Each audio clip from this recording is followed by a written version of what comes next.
Knicks from afar. Your thoughts on the Mavs right I mean, you gotta love the Mavs, man. I mean, I'm a huge fan of Mark Cuban, so anything he does, man, I'm always watching and just in awe of what he's been able to do, just with all the success that he's had. So I mean, it's great. I mean, post Dirk and still be able to be competitive. I mean, you gotta love it, man. Crazy NBA offseason this year as well. How do you see the West right now? Do you think the Clippers are the favorites? Do you think the Lakers are the favorites? I'm gonna always go with LeBron. So I think the Lakers are the favorite. I mean, LeBron and AD.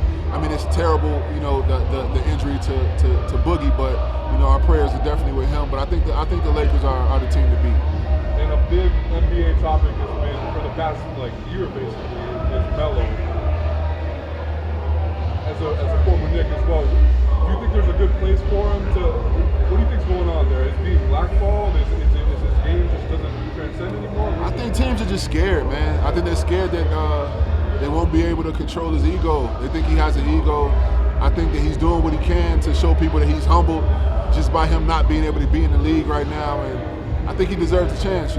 Let that man get a farewell tour. For sure. About Damian Lillard and CJ season last year. Yeah, I'm a big fan of Portland. I always loved that area ever since B-Roy and all those guys and Darius Miles before that. So I think they got a great team. I think it's great that those guys stuck around and chose to sign back with them. And I think the sky's the limit for those guys. How important is it for players' loyalty to a city like a Portland? Gary Payton earlier talked about his loyalty to Seattle, even though it's a smaller market compared to LA, New York, or Chicago. I think it's more important for guys to, secure their futures. A lot of times, teams are only loyal to you in the moment, but the moment that you get hurt or if you're having an off year, they tend to not be as loyal. So I think you always got to have that in the back of your mind. I think that the days of players signing with teams and staying there their whole careers are kind of over. But I think while you're there, you definitely should be loyal to them and put everything you have out there on the court. But at the same time, like I said, just focus on the lifetime of your career and realize that it may not end up being there your whole career. Thank you. All right, no problem. Just want to ask you about the Knicks. Do you still feel ties to the Knicks as well? And how do you feel about the battle in New York right now? Just the Nets and Knicks kind of.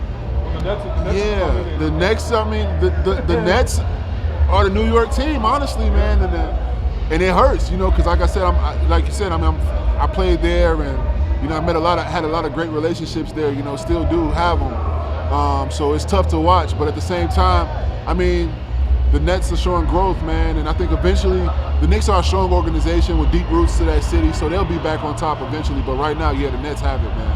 Do you think that tide, is it going to be easy to turn back? And why do you think it's flipped like that so quickly? Pop culture, just the whole rejuvenation of the city. It's just people want to be there right now. The Knicks have a little stigma about them, and people just feel like they don't want to go there. But it only takes one big free agent to go, and then somebody else will follow, and then next thing you know, they have a great team again. Is that stigma fair? Is it unfair stigma? I think anytime you have an organization with that kind of success for so long, and I mean, you just got to deal with it, man. It's going to be down years, and when you're down, it's going to look really bad just because people are so used to, being on top, and then all of the fans think they know everything, and you got the most knowledgeable, reporters and everything. Everybody knows everything in New York. So, and the media coverage is so intense. So when you're losing, it's bad.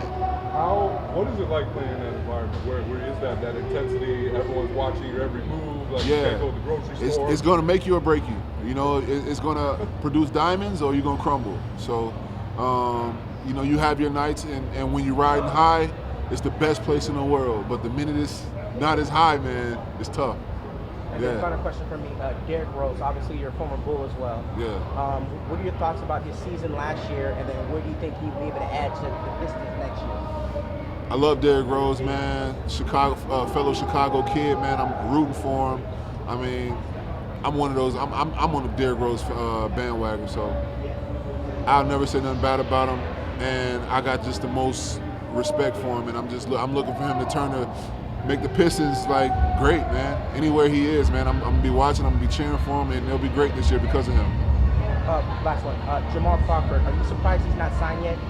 I am surprised, honestly, but you know, he's gonna make a lot of teams like he usually does. He'll make a lot of teams regret not jumping on him sooner, and he'll land somewhere and he'll do great, and, you know, put up numbers and continue to wow us with how he doesn't age.